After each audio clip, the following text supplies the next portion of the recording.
ഔഷധ ഗുണം കൊണ്ട് സമ്പുഷ്ടമായ വയൽ ചുള്ളിയെ കൊണ്ട് എങ്ങനെയാണ് തോരൻ ഉണ്ടാക്കുന്നത് നോക്കാം.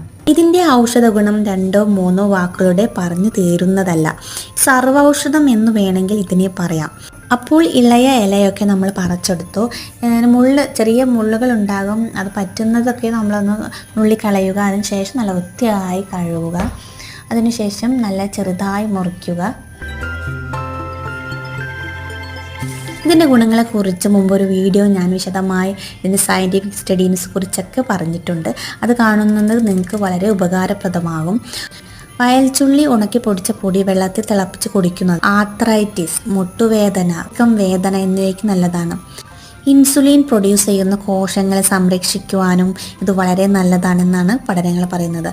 വയൽച്ചുള്ളിയുടെ ഇലയിൽ നടത്തിയ പഠനങ്ങൾ പറയുന്നത് ഇത് വേദന സംഹാരിയായി പ്രവർത്തിക്കുന്നു എന്നാണ്. അതുകൊണ്ട് തന്നെ ഇത് വേദനയ്ക്കൊക്കെ ശരീരവേദനത്തിനൊക്കെ വളരെ നല്ലതാണ്.